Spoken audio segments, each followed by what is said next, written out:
Let's see first question. Question number 32. In case of poriferans, the spongocoel is lined with flagellated cells called. तो पोरीफेरल्स animal kingdom में सबसे basic animals होते हैं. There is cellular level of organisation in them and their structure is something similar to like this. तो यहाँ पे क्या होता है, there are minute pores on their walls, then there is central cavity and there is this outlet at the top. So the pores at the walls are called ostia. The water enters from here, then it goes into central cavity, that is known as spongocoel, and water moves out from the top, that is osculum, right. So it has asked us the spongocoel is lined with flagellated cells called, और यहाँ पे अंदर की side क्या होते हैं, flatted sales होते हैं जो कि वाटर को आउटलेट में पुश करते हैं. तो these cells are called coenocyte. That will be the right option. Let's move on to question number 36. Which of the following feature is not present in the phylum arthropod.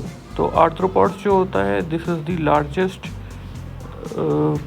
सबफाइला of the animal kingdom, right. After that second largest is Mollusca.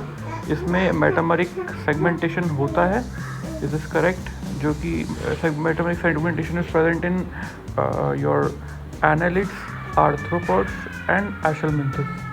Parapodia इसमें नहीं होते हैं. Parapodia होते हैं आपके annelids में सिर्फ.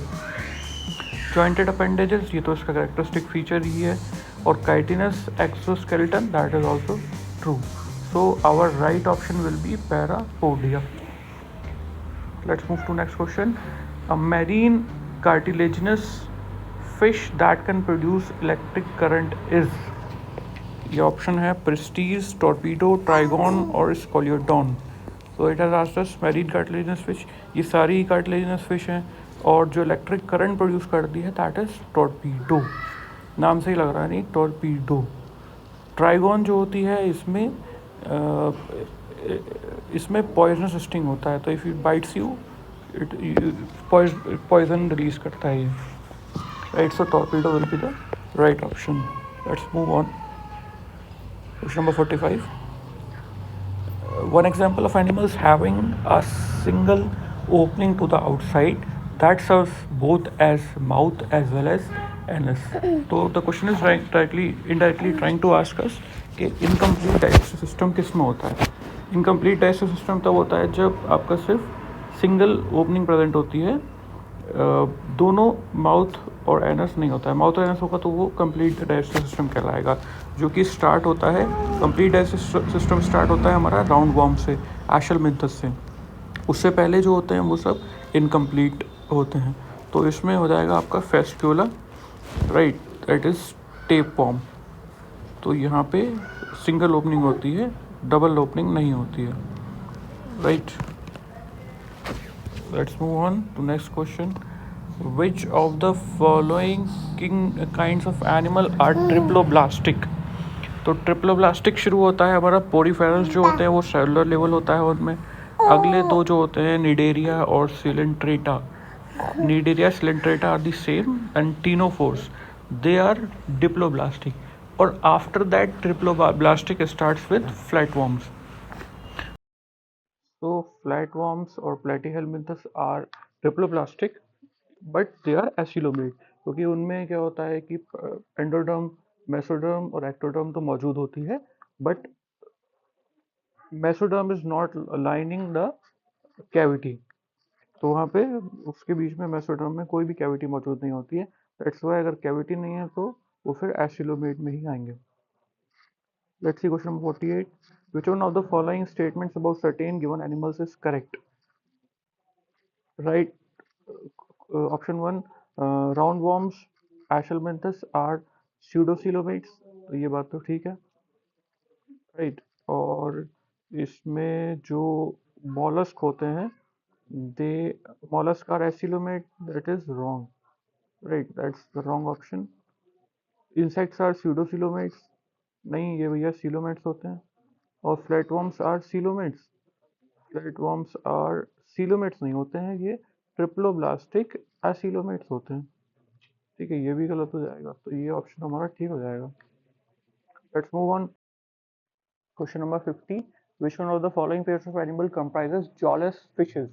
Option one lamprey and eel. तो लेम्प्री तो होती है पर ये नहीं होती है।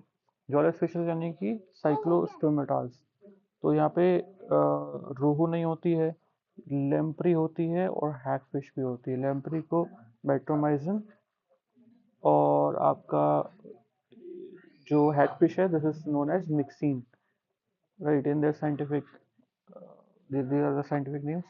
तो ऑप्शन ये option C will be correct. ये जॉलस फिशेज में आते हैं, लेम्प्रे और हैगफिश आपका मेट्रोबाइजन और myxine. Let's move on. Which one of the following is not a characteristic of phylum Annelids?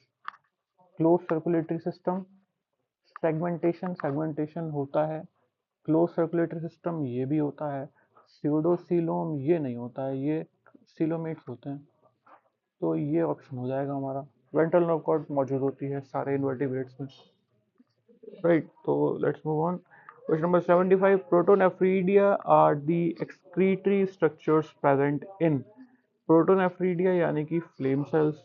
Flame cells मौजूद होते हैं हमारे फ्लैटवर्म्स में। तो ये फ्लैटवर्म्स हैं, ये नहीं है, राउंड वर्म और टेप वर्म है। तो ऑप्शन नंबर 1 and 3 ये हो जाएगा करेक्ट।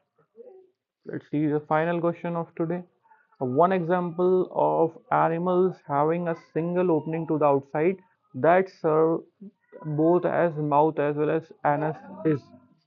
तो ये हो जाएगा हमारा फेस्क्यूला, यानी कि फ्लैट वर्म या फिर tape worm, right. If you like this video, if it helped you at all in clearing your concept of the animal kingdom, please like the video and subscribe to the channel.